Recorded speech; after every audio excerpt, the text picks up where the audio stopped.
Winning Punjab ਦਾ special programme ਦੇਖ ਰਹੇ ਹੋ ਤੁਸੀਂ ਤੇ ਮੈਂ ਹਾਂ ਲਖਵਿੰਦਰ ਸਿੰਘ ਮਾਨ ਲੈ ਕੇ ਹਾਜ਼ਰ ਹਾਂ ਪੰਜਾਬ ਦੀ ਰਾਜਨੀਤੀ ਦੀਆਂ ਕੁਝ ਵੱਡੀਆਂ ਤੇ ਅਹਿਮ ਖਬਰਾਂ। ਸਭ ਤੋਂ ਪਹਿਲਾਂ ਸ਼ੁਰੂਆਤ ਕਰਾਂਗੇ ਅੱਜ ਦੇ ਇਸ ਪ੍ਰੋਗਰਾਮ ਦੀ ਸਪੈਸ਼ਲ ਇਜਲਾਸ ਜੋ ਕਿ ਵਿਧਾਨ ਸਭਾ ਦਾ ਅੱਜ ਇੱਕ ਦਿਨ ਦਾ ਸਪੈਸ਼ਲ ਇਜਲਾਸ ਬੁਲਾਇਆ ਗਿਆ ਸੀ। ਸੋ ਇਸ ਇਜਲਾਸ ਦੇ ਵਿੱਚ किस मुद्दे नूं लैके चर्चा हुई है तो उस मुद्दे संबंधी वक्-वक् पार्टियां दी किस तरह की प्रतिक्रिया आ रही है, इस बारे गलबात करांगे ते गलबात करांगे भगवंत मान दी सरकार दी जिन्हां दे वल्लों एक वड्डी गारंटी नूं तकरीबन रद्द करन दे इरादे दे नाल नवां फैसला सुना दिता गया है। किहड़ी आ गारंटी ते किस तरह की प्रतिक्रिया आम आदमी पार्टी दे वल्लों दित्ती गई है, इस बारे भी गलबात करांगे। गलबात करने लई मेरे नाल जुड़े हुए ने सरदार प्रीतम सिंह खानपुर साहब। सो सब तो पहला स्वागत कर देंगे खानपुर साहब, स्वागत है जी प्रोग्राम दे विच। प्रोग्राम सुन रहे समूचे देश प्रदेश में बैठे ਸਰੋਤਿਆਂ ਦਾ अपनी दिल की गहराइयां ਤੁਹਾਨੂੰ फतेह अर्ज करदा। वाहिगुरू जी का खालसा वाहिगुरू जी की फतेह। सो खानपुर साहब अज दे जो दिन की सब तो वड्डी आपां जेकर कहिए राजनीतिक हलचल वो है कि जिवें कि पिछले दिनी अमित शाह की फेरी सी, उन्होंने ये गल कहते हुए कि केंद्री सरकार जो केंद्र की सरकार है वो चंडीगढ़ के उपर केंद्री सर्विस रूल लागू करेगी, वो नोटिफिकेशन भी जारी कर दिता गया। अज 1 अप्रैल है तो अज तो ये रूल चंडीगढ़ के विच लागू भी कर दिते गए हैं, लेकिन इस दे विरोध दे विच पंजाब की सरकार दे वल्लों एक दिन का विशेष इजलास बुलाया गया सी, जिस दे विच गल ये उठी है भी सिर्फ और सिर्फ चंडीगढ़ के मुद्दे नूं लैके गलबात हो रही है। सो गलबात किस तरह की हो रही है तो वक्-वक् पार्टियां दे वल्लों इस दे उपर प्रतिक्रिया किवें दित्ती जा रही है, जिवें कि भगवंत मान ने मता लिआंदा है, मते दे उपर किहड़ी पार्टी सहमत है तो किहड़ी पार्टी नहीं सहमत, इस बारे आपां विस्तार दे नाल चर्चा करिए। किवें देख रहे हो अज दे इस इजलास नूं ते किवें देख रहे हो वक्-वक् पार्टियां दीआं प्रतिक्रियावां? मान साहब पिछली बार गृह मंत्री अमित शाह जी चंडीगढ़ आए जी, उन्होंने आके जो ऐलान करके गए उन्होंने ऐलाना उन्होंने वो कानून बना के दिल्ली के सर्विस रूल लागू करके उन्होंने पूरा करता, जिहड़ा कि पंजाब दे नाल एक शरेआम बहुत ज़्यादा धक्का है, क्योंकि पंजाब दे नाल धक्कम धक्के हुंदे आ रहे ने। वो ये तीजा धक्का है, क्योंकि अज उस दा निंदा प्रस्ताव जिहड़ा विधान सभा दे विच अज सैशन बुला के किया गया है, उस निंदा प्रस्ताव दे नाल सारियां पार्टियां रल के उस दी निंदा करदियां ने, क्योंकि सेंटर सरकार धक्के नाल पंजाब दे जिद्दां BBMB दा पहला हक होए, फिर BSP दी जिहड़ी BSP अपनी सी BSF दी जिहड़ी हद सी 15 किलोमीटर तो वधा के 50 किलोमीटर करी, जो एक कश्मीर दे विच धारा 170 खत्म करके 35 खत्म करके कश्मीर नूं अपने मोनोपली बना रहे सी, उस तरह ही इन्होंने हुण चंडीगढ़ नूं अपने अंडर तकरीबन कर ही लिया। हुण उस दी निंदा सारियां पार्टियां एकजुट हो के कर रही ने, जिहड़ा कि सलाहयोग काम है। ये जो केजरीवाल जी ने या मान साहब ने जो गारंटियां दित्तियां सीआं, उन्हां गारंटियां दे उत्ते भी इन्होंने अज लोगों को भरोसा देना है कि जो असीं कहा सी वो करके दिखावांगे, ओहदी अज शुरुआत है जी। सो पर तुसीं जिवें गल कर रहे हो जी भी ये भरोसा दी गारंटियां दी, लेकिन जिवें अज इजलास की गल करिए तो उहदे विच चंडीगढ़ का मुद्दा सब तो अहम है। एक पासे जिवें तकरीबन गल करिए आम आदमी पार्टी उन्होंने तो नैचुरली गल है मता लैके आए ने, निंदा प्रस्ताव लैके आए ने। सो इस जो साढ़े तक खबर पहुँचे ने उत्थे कांग्रेस अते अकाली दल के जिन्ने भी विधायक ने सैशन दे विच वो भी हामी भरते हुए नज़र आ रहे हैं भी बिल्कुल असी सरकार दे नाल है। दूजे पासे जेकर हुण गल करिए बीजेपी की, सो ये कहते हुए नज़र आए ने अश्विनी शर्मा जी अज कहते भी ये तो सिर्फ सरकार वालों भरमाया जा रहा है लोगों को, जिहड़ी ये मंग केंद्री सर्विस रूल की मंग की गल कर रहे हैं जिसनों लैके इजलास स्पैशल इजलास बुलाया गया। कहते ये तो भाई मंग ही रखी गई सी उत्थे दे मुलाजमां दे वल्लों, चंडीगढ़ के जिहड़े तकरीबन 22,000 मुलाजम ने उन्हां दी मंग सी भी असी पंजाब दे जिहड़े साडे उपर कानून थोपे जा रहे हैं वो असी नहीं चाहते साडे उपर तां केंद्री सर्विस रूल लागू होण। कहते ये तो फिर मंग सी, मंग पूरी की गई है। किवें देख रहे हो अश्विनी शर्मा के इस बयान नूं? मान साहब अश्विनी शर्मा बीजेपी के बंदे ने जी, उन्होंने बीजेपी का पक्ष पूर्ण ही पूर्ण है जी। जदों पंजाब का पुनर्गठन पंजाब की वंड 1966 ਦੇ ਵਿੱਚ ਹੋਈ ਸੀ जी उस टाइम ज्वाइंट पंजाब की राजधानी चंडीगढ़ होंदी सी जी हिमाचल ने अपनी राजधानी शिमला मन लई जी ते हरियाणे नूं कहा सी भी तुसीं 10 साल पंजाब नूं कहा 10 साल तुसीं ये राजधानी वरतो उस तो बाद हरियाणे की राजधानी लहदा बन जाऊगी जी पर हरियाणे नूं लहदा राजधानी दित्ती समझा जिहड़ी पंजाब की राजधानी सी ਉਹ ਵੀ ਇਹ ਸਟੈਪ ਬਾਈ ਸਟੈਪ ਖੋਣ ਦੀ ਕੋਸ਼ਿਸ਼ ਨਹੀਂ ਕਰ ਰਹੇ ਖੋ ਹੀ ਲਈ ਹੈ ਤਕਰੀਬਨ ਜੀ ਹੁਣ ਚੰਡੀਗੜ੍ਹ ਦੇ ਵਿੱਚ ਪੰਜਾਬ ਦਾ ਹੱਕ ਬਿਲਕੁਲ ਹੀ ਖਤਮ ਹੈ ਸਭ ਤੋਂ ਪਹਿਲਾਂ ਤਾਂ ਇਹਨਾਂ ਨੇ ਯੂਨੀਵਰਸਿਟੀਆਂ ਦੇ ਵਾਈਸ ਚਾਂਸਲਰ ਸੀ ਜਿਹੜੇ ਪੰਜਾਬ ਸਿੰਧ ਦੇ ਹੁੰਦੇ ਸੀ ਉਹ ਲੱਗਣ ਤੇ ਜਦੋਂ ਪੁਨਰਗਠਨ 1966 ਬਿਲੋ ਉਹ ਚ 60 40 ਦੀ ਰੇਸ਼ੋ ਸੀ ਵੀ 60 40 ਦੇ ਅਨੁਪਾਤ ਦੇ ਨਾਲ ਆਈਏਐਸ ਅਫਸਰ ਜਾਂ ਐਚਸੀਐਸ ਅਫਸਰ ਜਾਂ ਪੀਸੀਐਸ ਅਫਸਰ ਲੱਗਣਗੇ ਹੌਲੀ ਹੌਲੀ ਉਹ ਵੀ ਖਤਮ ਕਰਕੇ ਇਹਨਾਂ ਨੇ ਦਿੱਲੀ ਤੋਂ ਆਪਣੇ ਨੁਮਾਇੰਦੇ ਭੇਜਣੇ ਸ਼ੁਰੂ ਕਰ ਦਿੱਤੇ ਉਹ ਖਤਮ ਕਰਦਾ ਜਿਹੜੀ ਬਾਕੀ ਗੱਲ ਹੁਣ ਸੀਗੀ ਜਿਹੜੇ ਦਿੱਲੀ ਦੇ ਸਰਵਿਸ ਰੂਲ ਨੇ ਜਿਹੜੇ ਉਹ ਇਹਨਾਂ ਨੇ ਲਾਗੂ ਕਰਕੇ ਹੁਣ ਪੰਜਾਬ ਦਾ ਹੱਕ ਸੀ ਦਿੱਲੀ ਦਾ ਚੰਡੀਗੜ੍ਹ ਤੋਂ ਬਿਲਕੁਲ ਖਤਮ ਕਰਤਾ ਇਹ ਕਹਿੰਦੇ ਨੇ ਕਹਿੰਦੇ 22000 ਮੁਲਾਜ਼ਮ ਹੈ ਉੱਥੇ ਕਹਿੰਦੇ 22000 ਮੁਲਾਜ਼ਮ ਦੀ ਜਿਹੜੀ ਮੰਗ ਸੀ ਵੀ ਸਾਨੂੰ ਇਹ ਸਰਵਿਸ ਰੂਲ ਦਿੱਲੀ ਵਾਲੇ ਦਿਓ ਮੈਂ ਬੇਨਤੀ ਮੈਂ ਪੁੱਛਣਾ ਚਾਹੁੰਦਾ ਅਸ਼ਵਨੀ ਜੀ ਨੂੰ ਕਿ ਇੱਕ ਪਾਸੇ ਪੂਰਾ ਪੰਜਾਬ ਹੈ ਇੱਕ ਪਾਸੇ ਕਰੋੜਾਂ ਦੀ ਆਬਾਦੀ ਦੇ ਪੰਜਾਬ ਉਹਨਾਂ ਦੀ ਮੰਗ ਤਾਂ ਤੁਸੀਂ ਮੰਨਦੇ ਨਹੀਂ ਹੈਗੇ ਜੋ ਮੰਗਾਂ ਕਿੱਦਣ ਤੋਂ ਪੰਜਾਬ ਦੇ ਹੱਕਾਂ ਦੀਆਂ ਪੰਜਾਬ ਦੇ ਪਾਣੀਆਂ ਦੀਆਂ ਪੰਜਾਬ ਦੀ ਬਿਜਲੀ ਦੀਆਂ ਪੰਜਾਬ ਦੇ ਹੌਸਲਾਵਾਂ ਦੀਆਂ ਹੋਰ ਉਹ ਤਾਂ ਤੁਸੀਂ ਮੰਗ ਮੰਨਦੇ ਆ ਜਿਹੜੀ 22000 ਵਾਲੀ ਮੁਲਾਜ਼ਮਾਂ ਦੀ ਮੰਗ ਕਿਉਂਕਿ ਤੁਸੀਂ ਚੰਡੀਗੜ੍ਹ ਦੇ ਵਿੱਚ ਹੌਲੀ ਹੌਲੀ ਸਟੈਪ ਬਾਈ ਸਟੈਪ ਆਪਣਾ ਰਾਜ ਜਮਾ ਕੇ ਲੋਕਾਂ ਨੂੰ ਇਹ ਕਹਿਣਾ ਦੇਖੋ बीजेपी के अंडर कितनी स्टेटें हो गई एक और वादा हो गया चंडीगढ़ का इसलिए ये शरेआम धक्का है ਇਹ ਧੱਕਾ ਜੇ ਇਦਾਂ ਹੀ ਕੇਂਦਰ ਕਰਦੀ ਰਹੀ ਤਾਂ ਕੇਂਦਰ ਨੂੰ ਇਹਦੇ ਨਤੀਜੇ ਬਹੁਤ ਜਲਦੀ 2024 ਦੇ ਵਿੱਚ ਭੋਗਣੇ ਪੈਣੇ ਸੋ ਖਾਨਪੁਰ ਸਾਹਿਬ ਤੁਸੀਂ ਬਿਲਕੁਲ ਸਹੀ ਗੱਲ ਕਹੀ ਹੈ ਵੀ ਇੱਕ ਪਾਸੇ ਪੂਰਾ ਪੰਜਾਬ ਇਹ ਕਹਿ ਰਿਹਾ ਹੈ ਪੰਜਾਬ ਦੇ ਨੁਮਾਇੰਦੇ ਇਹ ਗੱਲ ਕਹਿ ਰਹੇ ਨੇ ਵੀ ਇਹਨਾਂ ਦੇ ਉੱਪਰ ਸੁਧਾਰ ਚਾਹੀਦਾ ਸਾਨੂੰ BBM ਦੇ ਉੱਪਰ ਕਿਸ ਤਰ੍ਹਾਂ ਪਿੱਛੇ ਕੀਤਾ ਗਿਆ ਇਹ ਵੀ ਜੱਗ ਜਾਣਦਾ ਹੈ ਜਿਵੇਂ ਤੁਸੀਂ ਗੱਲ ਕੀਤੀ BSF ਦੇ ਅਧਿਕਾਰ ਖੇਤਰ ਦੀ 15 ਕਿਲੋਮੀਟਰ ਤੋਂ ਵਧਾ ਕੇ 50 ਕਿਲੋਮੀਟਰ ਕਰ ਦਿੱਤਾ ਗਿਆ ਉੱਥੇ ਵੀ ਕੇਂਦਰ ਸਰਕਾਰ ਚੁੱਪ ਹੈ ਹਾਲਾਂਕਿ ਨੋਟੀਫਿਕੇਸ਼ਨ ਵੀ ਕਰ ਦਿੱਤਾ ਗਿਆ ਸੀ ਉਹਦਾ ਵਿਰੋਧ ਵੀ ਹੋਇਆ ਸੀ ਲੇਕਿਨ ਪ੍ਰਣਾਲਾ ਉੱਥੇ ਦਾ ਉੱਥੇ ਹੈ ਹੁਣ ਜਿਵੇਂ ਤੁਸੀਂ ਬਿਲਕੁਲ ਸਹੀ ਐਨਾਲਿਸਿਸ ਕੀਤਾ ਵੀ 22000 ਬੰਦਿਆਂ ਦੀ ਮੰਗ ਤਾਂ ਕਹਿਤੀ ਅਸ਼ਵਨੀ ਸ਼ਰਮਾ ਜੀ ਨੇ ਵੀ ਭਾਈ 22000 ਬੰਦੇ ਨੇ ਮੰਗਿਆ ਸੀ ਉਹ ਤੇ ਮੰਗ ਪੂਰੀ ਕੀਤੀ ਹੈ ਫਿਰ ਪੰਜਾਬ ਦੀ ਮੰਗ ਵੇਲੇ ਇਹ ਅਸ਼ਵਨੀ ਸ਼ਰਮਾ ਜੀ ਕਿਉਂ ਚੁੱਪ ਹੋ ਜਾਂਦੇ ਨੇ ਸੋ ਕੇਂਦਰ ਦੀ ਸਰਕਾਰ ਵੀ ਕਿਉਂ ਚੁੱਪ ਹੋ ਜਾਂਦੀ ਹੈ ਸਵਾਲ ਵੱਡਾ ਹੈ ਸੋ ਆਪਾਂ ਦੂਸਰੀ ਗੱਲ ਕਰੀਏ ਜਿਵੇਂ ਹੁਣ ਨਿਕਲ ਕੇ ਆਇਆ ਵੀ ਨਿੰਦਾ ਪ੍ਰਸਤਾਵ ਜੋ ਪਾਸ ਕੀਤਾ ਗਿਆ ਜੋ ਮਤਾ ਲਿਆਂਦਾ ਗਿਆ ਸੀ ਪਾਰਟੀਆਂ ਕਾਂਗਰਸ की गल करिए ਜਾਂ ਸ਼੍ਰੋਮਣੀ ਅਕਾਲੀ ਦਲ की गल करिए वो सहमत ने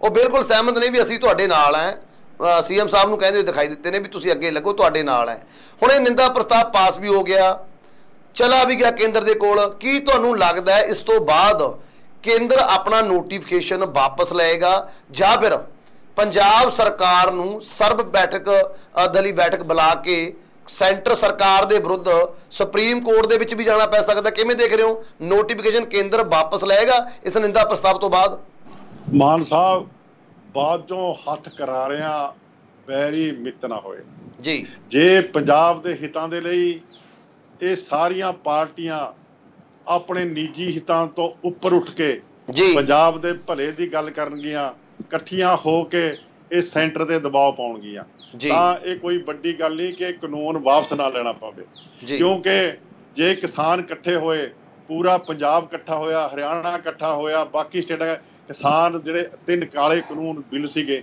ਉਹ ਸੈਂਟਰ ਨੂੰ ਵਾਪਸ ਲੈਣੇ ਪਏ ਜਿਹੜਾ ਕਿ 1 ਸਾਲ 14 ਦਿਨ ਮੋਰਚਾ ਚੱਲਿਆ ਜਿਹਦੇ ਵਿੱਚ 750 ਬੰਦੇ ਮਾਰੇ ਇਹ ਵੀ ਮੋਰਚਾ ਇਹਨਾਂ ਨੂੰ ਇਸ ਤਰ੍ਹਾਂ ਹੀ ਲਾਉਣਾ ਪੈਣਾ ਤਾਂ ਕਿਤੇ ਜਾ ਕੇ ਸੈਂਟਰ ਨੂੰ ਇਹ ਜਿਹੜੇ ਕਾਨੂੰਨ ਨੇ ਤਾਂ ਉਹਨੇ ਵਾਪਸ ਲੈਣੇ ਨੇ ਕਿਉਂਕਿ ਜਦੋਂ ਪਹਿਲਾਂ ਪਾਣੀਆਂ ਦਾ ਮਸਲਾ ਸੀ ਕੈਪਟਨ ਅਮਰਿੰਦਰ ਸਿੰਘ ਨੇ ਵਿਧਾਨ ਸਭਾ ਦੇ ਵਿੱਚ ਇਹ ਮਤਾ ਪਾ ਕੇ ਉਹ ਬਿੱਲ ਰੱਦ ਕੀਤੇ ਸੀਗੇ ਉਹ ਕਰਾਏ ਸੀਗੇ ਤੇ ਇਸ ਤਰ੍ਹਾਂ ਹੀ ਸਾਰੀਆਂ ਪਾਰਟੀਆਂ ਨੇ ਸਹਿਯੋਗ ਦਿੱਤਾ ਸੀ ਅੱਜ ਵੀ ਉਹੀ ਮੌਕਾ ਹੈ ਕਿ ਪੰਜਾਬ ਜਿਹੜੀ ਰਾਜਧਾਨੀ ਹੋਵੇ ਪੰਜਾਬ ਦੇ ਖਿੱਤੇ ਦੇ ਵਿੱਚ ਬਣੀ ਹੋਵੇ ਪੰਜਾਬ ਦੇ ਪੰਜਾਬੀਆਂ ਦੇ 22 ਪਿੰਡ ਉਜੜੇ ਹੋਣ ਉਹ ਲੋਕਾਂ ਦੇ ਮਨ ਦੇ ਵਿੱਚ ਕਿੰਨਾ ਉਹ ਹੈ ਕਿ ਉਹਨਾਂ ਤੋਂ ਲਿਆ ਹੋਇਆ ਉਹਨਾਂ ਨੇ ਚੰਡੀਗੜ੍ਹ ਰਾਜਧਾਨੀ ਵਾਸ ਦਿੱਤਾ ਸੀ ਉਹਨਾਂ ਤੋਂ ਰਾਜਧਾਨੀ ਵੀ ਖੋਈ ਜਾਵੇ ਤਾਂ ਇਹ ਬੜੀ ਦੁੱਖ ਦੀ ਗੱਲ ਹੈ ਇਹ ਉਹਨਾਂ ਦੇ ਜਿਹੜੇ ਮਨ ਦੇ ਅਰਮਾਨ ਉਹਨਾਂ ਦੇ ਮਨ ਦੇ ਵਿੱਚ ਹੀ ਫੁੱਟ ਰਹੇ ਨੇ ਇਹ ਸ਼ਰੇਆਮ ਇਹ ਧੱਕਾ ਹੈ ਸੈਂਟਰ ਸਰਕਾਰ ਦਾ ਇਹ ਧੱਕਿਆਂ ਦੇ ਵਿੱਚ ਕਰਨ ਦੇ ਵਿੱਚ ਮਾਹਰ ਹੋਈ ਹੈ ਜਦ ਤੱਕ ਸਾਰੀਆਂ ਪਾਰਟੀਆਂ ਇਕੱਠੀਆਂ ਹੋ ਕੇ ਉਹਨੂੰ ਇਹ ਸਬਕ ਨਹੀਂ ਸਿਖਾਉਂਦੀਆਂ ਜਦ ਤੱਕ ਕੋਈ ਮਸਲਾ ਹੱਲ ਨਹੀਂ ਹੋਣਾ। ਖਾਨਪੁਰ ਸਾਹਿਬ, ਜਿਵੇਂ ਤੁਸੀਂ ਗੱਲ ਕੀਤੀ ਹੈ ਕਿਸਾਨੀ ਸੰਘਰਸ਼ ਦੀ, ਵੀ ਉਹਨਾਂ ਨੇ ਇਕਜੁੱਟ ਹੋ ਕੇ ਸੈਂਟਰ ਦੇ ਵਿਰੁੱਧ ਲੜਿਆ ਸੀ ਤਾਂ ਸੈਂਟਰ ਨੂੰ ਵਾਪਸ ਲੈਣੇ ਪਏ ਤੇ ਆਪਣੇ ਫੈਸਲੇ, ਤਿੰਨ ਕਾਲੇ ਕਾਨੂੰਨਾਂ ਦੀ ਗੱਲ ਵੀ ਕੀਤੀ ਹੈ ਤੁਸੀਂ ਨੇ ਲੰਮਾ ਟਾਈਮ। ਲੇਕਿਨ ਗੱਲ ਇਹ ਆ ਕਿ ਉੱਥੇ ਮਸਲਾ ਕੁਝ ਹੋਰ ਸੀ, ਉੱਥੇ ਮਸਲਾ ਪੂਰੇ ਦੇਸ਼ ਦਾ ਸੀ, ਪੂਰੇ ਦੇਸ਼ ਦੇ ਵੱਲੋਂ ਉਹ ਪ੍ਰੋਟੈਸਟ ਲੜਿਆ ਗਿਆ ਸੀ, ਭਾਵੇਂ ਕਿ ਅਗਵਾਈ ਪੰਜਾਬ ਦੇ ਵੱਲੋਂ ਕੀਤੀ ਗਈ ਸੀ। ਲੇਕਿਨ ਇੱਥੇ ਗੱਲ ਸਿਰਫ ਔਰ ਸਿਰਫ ਪੰਜਾਬ ਦੇ ਹੱਕਾਂ ਦੀ ਹੈ। ਸੋ ਬਾਕੀ ਸੂਬੇ ਤਾਂ ਪਾਪਾ ਭੁੱਲ ਜਾਈਏ ਵੀ ਇਸ ਮੁੱਦੇ ਉੱਪਰ ਪੰਜਾਬ ਦੀ ਕੋਈ ਮਦਦ ਕਰਨਗੇ, ਕਿਉਂਕਿ ਗੱਲ ਪਾਣੀ ਦੀ ਤੁਸੀਂ ਕੀਤੀ ਹੈ। ਰਾਜਸਥਾਨ ਕਦੇ ਵੀ ਪੰਜਾਬ ਦੇ ਪੱਖ 'ਚ ਨਹੀਂ ਬੋਲੇਗਾ, ਹਰਿਆਣਾ ਕਦੇ ਵੀ ਪੰਜਾਬ ਦੇ ਪੱਖ 'ਚ ਨਹੀਂ ਬੋਲੇਗਾ, ਈਵਨ ਕਿ ਦਿੱਲੀ ਜਿਹੜੀ ਕਿ ਪਾਰਟੀ ਦੂਸਰੀ ਪਾਰਟੀ ਆਮ ਆਦਮੀ ਪਾਰਟੀ ਦੀ ਗੱਲ ਕਰੀਏ, ਉੱਥੇ ਵੀ ਉਹਨਾਂ ਦੀ ਸਰਕਾਰ ਹੈ, ਉਹ ਵੀ ਪੰਜਾਬ ਦੇ ਹੱਕ 'ਚ ਨਹੀਂ ਬੋਲਣਗੇ। ਤਾਂ ਮੈਂ ਇੱਕ ਤੁਹਾਨੂੰ ਗੱਲ ਚੇਤੇ ਕਰਵਾ ਦਾਂ, ਕਿਉਂਕਿ ਤੁਸੀਂ BSF ਦੇ ਅਧਿਕਾਰ ਖੇਤਰ ਦੀ ਗੱਲ ਕੀਤੀ ਸੀ ਖਾਨਪੁਰ ਸਾਹਿਬ। ਅਧਿਕਾਰ ਖੇਤਰ 15 ਕਿਲੋਮੀਟਰ ਤੋਂ ਵਧਾ ਕੇ 50 ਕਿਲੋਮੀਟਰ ਕਰ ਦਿੱਤਾ ਸੀ। ਉਸ ਵੇਲੇ ਵੀ ਚੰਨੀ ਸਰਕਾਰ ਵੱਲੋਂ ਇਸੇ ਤਰ੍ਹਾਂ ਦੀ ਇੱਕ ਸੈਸ਼ਨ ਬੁਲਾਇਆ ਗਿਆ ਸੀ ਅਤੇ ਇੱਕ ਮਤਾ ਪਾਸ ਕਰਕੇ, ਨਿੰਦਾ ਪ੍ਰਸਤਾਵ ਪਾਸ ਕਰਕੇ ਇੱਕ ਸੈਂਟਰ ਦੇ ਵੱਲ ਭੇਜਿਆ ਗਿਆ ਸੀ। ਲੇਕਿਨ ਸਥਿਤੀ ਜਿਉਂ ਦੀ ਤਿਉਂ ਹੈ, ਨਿੰਦਾ ਪ੍ਰਸਤਾਵ ਪਾਸ ਵੀ ਹੋ ਗਿਆ ਸੀ, ਉਦੋਂ ਵੀ ਸਾਰੀਆਂ ਪਾਰਟੀਆਂ ਨੇ ਰਲ ਕੇ ਚੰਨੀ ਜੀ ਦੀ ਸਪੋਰਟ ਕੀਤੀ ਸੀ, ਕਾਂਗਰਸ ਸਰਕਾਰ ਦੀ ਸਪੋਰਟ ਕੀਤੀ ਸੀ। ਲੇਕਿਨ ਅਧਿਕਾਰ ਖੇਤਰ ਅੱਜ ਵੀ 50 ਕਿਲੋਮੀਟਰ ਤੱਕ ਹੈ। ਫਿਰ ਅਸੀਂ ਕਿਵੇਂ ਮੰਨੀਏ ਵੀ ਜੇਕਰ ਸਰਕਾਰ ਦੇ ਉੱਪਰ, ਕੇਂਦਰ ਸਰਕਾਰ ਦੇ ਉੱਪਰ ਇਹ ਇਸ ਤਰ੍ਹਾਂ ਦੇ ਨਿੰਦਾ ਪ੍ਰਸਤਾਵ ਮਤੇ ਦੇ ਨਾਲ ਦਬਾਅ ਪਾਇਆ ਜਾਊਗਾ ਕਿ ਉਸ ਤਰੀਕੇ ਨਾਲ ਸਾਨੂੰ ਫਿਰ ਧੋਖਾ ਤਾਂ ਨਹੀਂ ਹੋਊਗਾ ਵੀ ਚਲੋ ਠੀਕ ਹੈ ਤੁਸੀਂ ਨਿੰਦਾ ਪ੍ਰਸਤਾਵ ਪਾਸ ਕਰਤਾ, ਲੇਕਿਨ ਕੇਂਦਰ ਸਰਕਾਰ ਵੱਲੋਂ ਅੱਜ ਤੱਕ ਉਹ ਦਾਇਰਾ ਘਟਾਇਆ ਨਹੀਂ ਗਿਆ। ਇਹ ਵੀ ਹੋ ਸਕਦਾ ਨਾ ਵੀ ਨਿੰਦਾ ਪ੍ਰਸਤਾਵ ਭੇਜਤਾ। ਮੈਂ ਉਹੀ ਗੱਲ ਕਰ ਰਿਹਾ ਵੀ ਜੇਕਰ ਕਿ ਫਿਰ ਤੋਂ ਇਸ ਨਿੰਦਾ ਪ੍ਰਸਤਾਵ ਦਾ ਕੋਈ ਪ੍ਰੈਸ਼ਰ ਨਾ ਬਣਿਆ ਕੇਂਦਰ ਸਰਕਾਰ ਦੇ ਉੱਪਰ, ਤਾਂ ਅਗਲਾ ਬਦਲ ਕੀ ਹੋਏਗਾ ਪੰਜਾਬ ਸਰਕਾਰ ਕੋਲੇ? ਕਿ ਕੋਈ ਕਾਨੂੰਨੀ ਦਾਅ ਪੇਚ ਹੈਗੇ ਨੇ ਜਿਸ ਦੇ ਅਕੋਰਡਿੰਗ ਸੁਪਰੀਮ ਕੋਰਟ ਤੋਂ ਜਾ ਕੇ ਇਸ ਤਰ੍ਹਾਂ ਦਾ ਮਤਾ ਪਾਸ ਕਰਵਾ ਕੇ ਇੱਕ ਨੋਟੀਫਿਕੇਸ਼ਨ ਰੱਦ ਕਰਾਇਆ ਜਾ ਸਕਦਾ ਹੋਵੇ? ਹੈ ਕੋਈ ਕਾਨੂੰਨੀ ਵਿਕਲਪ ਇਸ ਤਰ੍ਹਾਂ ਦਾ? ਮਾਨ ਸਾਹਿਬ, ਤੁਹਾਡੀ ਗੱਲ ਬਿਲਕੁਲ ਦਰੁਸਤ ਹੈ। ਜਿਹੜਾ ਖੇਤੀ ਮਸਲਾ ਸੀ ਉਹ ਪੂਰਾ, ਕਿਉਂਕਿ ਰੋਟੀ ਹਰ ਇੱਕ ਨੇ ਖਾਣੀ ਹੈ, ਉਹ ਪੂਰੇ ਇੱਕ ਹਿੰਦੁਸਤਾਨ ਦਾ ਮਸਲਾ ਸੀ। ਹਿੰਦੁਸਤਾਨ ਦੀਆਂ ਸਾਰੀਆਂ ਸਟੇਟਾਂ ਦੇ ਕਿਸਾਨ, ਮਜ਼ਦੂਰ ਤੇ ਇਸ ਵਰਗ ਦੇ ਨਾਲ ਜਿਹੜੇ ਜੁੜੇ ਹੋਏ ਸਭ ਨੇ ਇਕੱਠੇ ਹੋ ਕੇ ਉਹ ਮੋਰਚੇ ਵਜਾਓ। ਪਰ ਇਹ ਜਿਹੜਾ ਇਹ ਮਸਲਾ ਹੈ, ਇਹ ਇਕੱਲੇ ਪੰਜਾਬ ਦਾ ਮਸਲਾ ਹੈ। ਜਿਹਦੀ ਅੱਖ ਦੁਖਦੀ ਹੈ ਪੱਟੀ ਉਹੀ ਬੰਨ੍ਹਦਾ ਹੈ, ਜਿਹਦੀ ਅੱਖ ਨਹੀਂ ਦੁਖਦੀ ਉਹ ਪੱਟੀ ਨਹੀਂ ਬੰਨ੍ਹਦਾ। ਉਦੋਂ ਅੱਖ ਦੁਖੀ ਸੀ ਪੂਰੇ ਹਿੰਦੁਸਤਾਨ ਦੀ, ਕਿ ਪੂਰੇ ਹਿੰਦੁਸਤਾਨ ਦੀ ਖੇਤੀ ਨੂੰ ਨੁਕਸਾਨ ਹੋ ਸੀ। ਅੱਜ ਨੁਕਸਾਨ ਪੰਜਾਬ ਦਾ ਹੈ। ਇਸ ਲਈ ਪੰਜਾਬੀ ਇੰਨੇ ਕਮਜ਼ੋਰ ਵੀ ਹੈ ਨਹੀਂ। ਠੀਕ ਹੈ, ਪਾਰਟੀਆਂ ਆਪਣੀਆਂ ਰੋਟੀਆਂ ਸੇਕਦੀਆਂ ਨੇ ਸਿਆਸਤ ਦੇ ਵਾਸਤੇ, ਕਿਉਂਕਿ ਸੈਂਟਰ ਦੇ ਵਿੱਚ BJP ਦਾ ਰਾਜ ਹੈ ਤੇ ਇਹਨਾਂ ਅਸ਼ਵਨੀ ਜੀ ਨੇ ਉਹਨਾਂ ਪੱਖ ਪੂਰਨਾ ਹੈ, ਤੇ ਇੱਧਰ ਹਰਿਆਣੇ ਦੇ ਵਿੱਚ ਵੀ ਉਹਨਾਂ ਦੀ ਸਰਕਾਰ ਹੈ, ਉਹਨਾਂ ਨੇ ਆਪਣੀ ਪੱਖ ਗੱਲ ਕਰਨੀ ਹੈ। ਤੇ ਇਸ ਲਈ ਇਹ ਮਤਾ ਪਾ ਕੇ, ਇਹ ਮਤਾ ਪਹਿਲਾਂ ਗਵਰਨਰ ਕੋਲ ਜਾਊਗਾ, ਗਵਰਨਰ ਫਿਰ ਰਾਸ਼ਟਰਪਤੀ ਕੋਲ ਭੇਜੂਗਾ। ਅਗਰ ਰਾਸ਼ਟਰਪਤੀ ਵੀ ਇਹਦੇ ਕੁਝ ਨਹੀਂ ਕਰਦਾ ਤਾਂ ਸਭ ਤੋਂ ਵੱਡਾ ਦਰਵਾਜ਼ਾ ਸੁਪਰੀਮ ਕੋਰਟ ਦਾ। ਇਹ ਸੁਪਰੀਮ ਕੋਰਟ ਵਿੱਚ ਜਾ ਕੇ ਇਹ ਕਾਨੂੰਨ ਰੱਦ ਕੀਤੇ ਜਾ ਸਕਦੇ ਨੇ। ਇਹ ਤਾਂ ਇੱਕ ਸ਼ੁਰੂਆਤ ਹੈ, ਜਿੱਦਾਂ ਆਪਾਂ ਉਂਗਲੀ ਫੜਦੇ ਬਾਂਹ ਨੂੰ ਫੜ ਲੈਂਦੇ, ਉਸ ਤੋਂ ਬਾਅਦ ਪੂਰੇ ਘਰ ਤੇ ਕਬਜ਼ਾ ਕਰ ਰਿਹਾ। ਇਹ ਜੋ ਸੈਂਟਰ ਹੈ ਬਿਲਕੁਲ ਪੰਜਾਬ ਨੂੰ ਕਮਜ਼ੋਰ ਕਰਨਾ ਚਾਹੁੰਦੀ ਹੈ, ਤੇ ਕਮਜ਼ੋਰ ਕਰਕੇ ਆਪਣਾ ਭਗਵਾ ਰਾਜ ਕਿ ਸਾਰੇ ਦੇ ਵਿੱਚ ਭਾਰਤੀ ਜਨਤਾ ਪਾਰਟੀ ਦੀਆਂ ਸਰਕਾਰਾਂ ਹੋਣ ਤੇ ਉਸ ਤੋਂ ਬਿਨਾਂ ਕੋਈ ਸਰਕਾਰ ਨਾ ਹੋਵੇ, ਉਹ ਸਾਰੇ ਹੱਥ ਕੰਡੇ ਹੁਣ ਉਹ ਵਰਤ ਰਹੀ ਹੈ। ਪੰਜਾਬੀ ਸੁਚੇਤ ਹੋ ਚੁੱਕੇ ਨੇ, ਕਿਉਂਕਿ ਪੰਜਾਬ ਦੇ ਵਿੱਚ ਇਹਨਾਂ ਦਾ ਸਫਾਇਆ ਬਿਲਕੁਲ ਹੋ ਚੁੱਕਿਆ। ਸਿਰਫ ਹੁਣ ਜਿਹੜੀ ਪਾਰਟੀ ਅੱਜ ਆਪ ਦੀ ਸਰਕਾਰ ਬਣੀ ਹੈ, ਆਪ ਦੀ ਸਰਕਾਰ ਨੂੰ ਵੀ ਸਟੈਂਡ ਲੈਣਾ ਪਊਗਾ।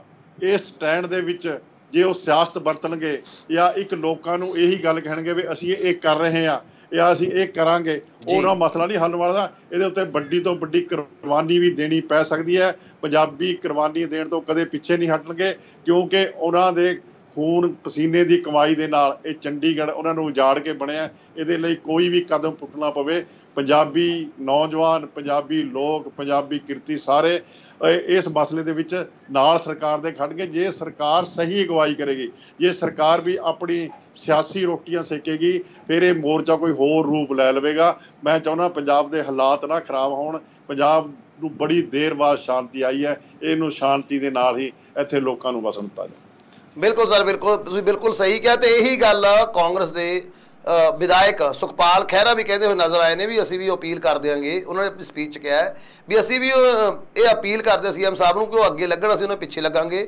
ਪ੍ਰਤਾਪ ਸਿੰਘ ਬਾਜਵਾ ਵੀ ਇਹ ਕਹਿੰਦੇ ਨਜ਼ਰ ਆਏ, ਮਨਪ੍ਰੀਤ ਸਿੰਘ ਇਆਲੀ ਸ਼੍ਰੋਮਣੀ ਅਕਾਲੀ ਦਲ ਵੱਲੋਂ ਇਹ ਵੀ ਕਹਿੰਦੇ ਹੋਏ ਨਜ਼ਰ ਆਏ ਵੀ ਪਹਿਲਾਂ ਜਾ ਕੇ ਇੱਕ ਵਫਦ ਜੋ ਹੈ ਆਪਾਂ ਜਾ ਕੇ ਕੇਂਦਰ ਦੇ ਵਿੱਚ ਨਰਿੰਦਰ ਮੋਦੀ ਜੀ ਨੂੰ ਮਿਲਦੇ ਹਾਂ। ਜੇਕਰ ਉਸ ਤੋਂ ਬਾਅਦ ਵੀ ਕੋਈ ਹੱਲ ਨਹੀਂ ਨਿਕਲਦਾ ਤਾਂ ਫਿਰ ਆਪਣੇ ਕੋਲ ਇੱਕ ਵਿਕਲਪ ਸੁਪਰੀਮ ਕੋਰਟ ਦਾ, ਜਿਵੇਂ ਤੁਸੀਂ ਕਿਹਾਗਾ ਵੀ ਸੁਪਰੀਮ ਕੋਰਟ ਤੋਂ ਜਾ ਕੇ ਵੀ ਇਹ ਨੋਟੀਫਿਕੇਸ਼ਨ ਰੱਦ ਕਰਵਾਏ ਜਾ ਸਕਦੇ ਨੇ। ਸੋ ਉਮੀਦ ਹੈ ਕਿ ਲੇਕਿਨ ਜਿਸ ਤਰ੍ਹਾਂ ਦੇ ਅੱਜ ਹਾਲਾਤ ਬਣੇ ਨੇ, ਪੂਰਾ ਪੰਜਾਬ ਇਕਜੁੱਟ ਹੋ ਕੇ ਇਹ ਨਿੰਦਾ ਪ੍ਰਸਤਾਵ ਲਿਆ ਰਿਹਾ, ਸਾਰੀਆਂ ਪਾਰਟੀਆਂ ਇਕਜੁੱਟ ਨੇ, ਲੱਗਦਾ ਵੀ ਇਹ ਨੋਟੀਫਿਕੇਸ਼ਨ ਰੱਦ ਕਰਨਾ ਹੀ ਪਊ ਕੇਂਦਰ ਸਰਕਾਰ ਨੂੰ। ਨਹੀਂ ਫਿਰ ਜਿਵੇਂ ਤੁਸੀਂ ਕਿਹਾ ਦੂਸਰਾ ਬਦਲ ਉਹਨਾਂ ਨੂੰ ਸੁਪਰੀਮ ਕੋਰਟ ਦਾ ਦਰਵਾਜ਼ਾ ਵੀ ਖਟਕਾਉਣਾ ਪੈ ਸਕਦਾ ਹੈ। ਸੋ ਆਉਣ ਵਾਲੇ ਸਮੇਂ ਦੇ ਵਿੱਚ ਦੇਖਦੇ ਹਾਂ ਇਹ ਹਾਲਾਤ ਕਿਸ ਤਰ੍ਹਾਂ ਦੇ ਬਣਨਗੇ। ਹੁਣ ਆਪਾਂ ਦੂਸਰੀ ਖਬਰ ਵੱਲ ਚੱਲੀਏ, ਜਿੱਥੇ ਚੰਡੀਗੜ੍ਹ ਦੇ ਮਸਲੇ ਦੇ ਉੱਪਰ ਸਾਰੀਆਂ ਪਾਰਟੀਆਂ, मैं कह रहा सारिया पार्टियां, एक बार फिर तो भी तकरीबन सारिया पार्टियां, चाहे बीजेपी अंदरों खाते तो आपको पता ही है जो जिस तरह के बयान अश्विनी शर्मा जी ने, लेकिन पार्टियां आम आदमी पार्टी के पिठ से खड़ियां ने तो उन्होंने नाल किसी भी हद तक जाने लिए तैयार ने, एकजुट ने।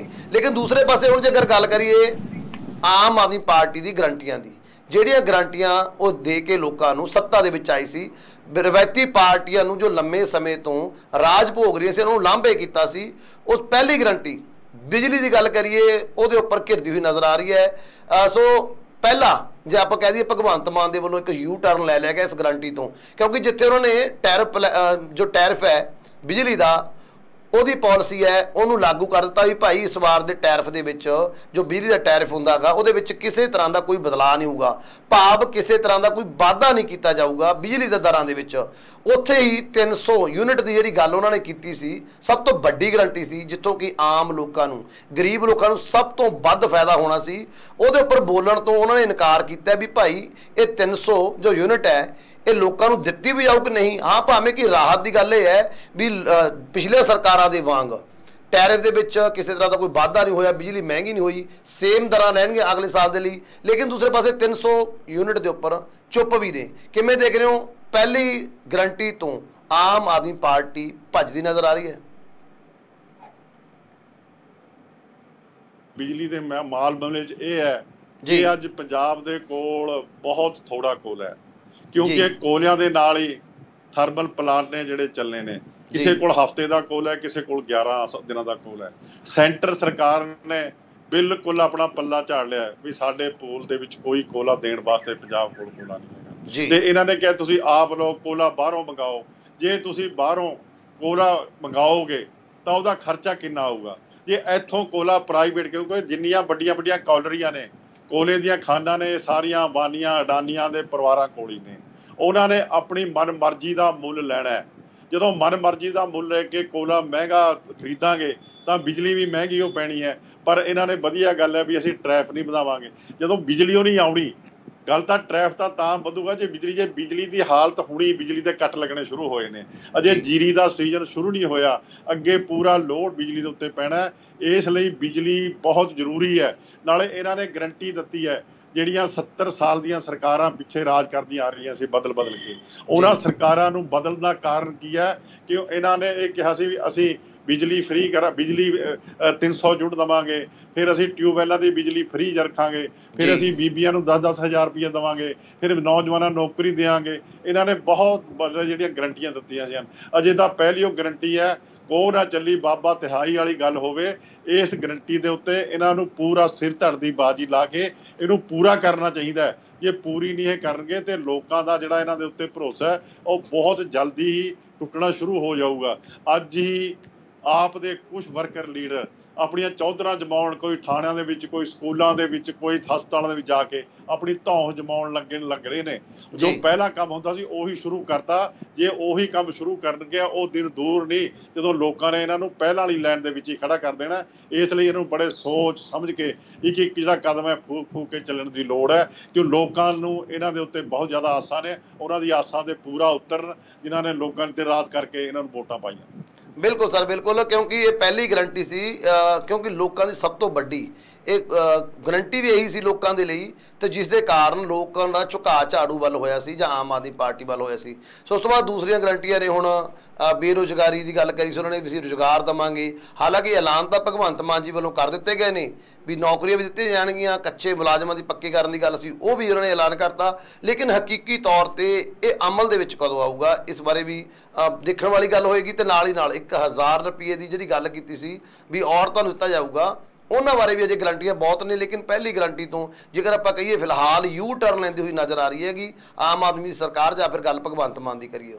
ਸੋ ਖਾਨਪੁਰ ਸਾਹਿਬ, ਤੁਸੀਂ ਗੱਲਬਾਤ ਕਰਦੇ ਲਈ ਸਾਡੇ ਨਾਲ ਜੁੜੇ, ਉਹਦੇ ਲਈ ਤੁਹਾਡਾ ਬਹੁਤ ਬਹੁਤ ਧੰਨਵਾਦ। ਮੈਂ ਮਾਨ ਸਾਹਿਬ ਤੁਹਾਡਾ ਵਿਨੀ ਪੰਜਾਬ ਦਾ ਬਹੁਤ ਰਿਣੀ ਆ, ਜਿਨ੍ਹਾਂ ਨੇ ਮੈਨੂੰ ਆਪਣੇ ਵਿਚਾਰ ਰੱਖਣ ਦਾ ਮੌਕਾ ਦਿੱਤਾ। ਵਾਹਿਗੁਰੂ ਜੀ ਕਾ ਖਾਲਸਾ, ਵਾਹਿਗੁਰੂ ਜੀ ਕੀ ਫਤਿਹ।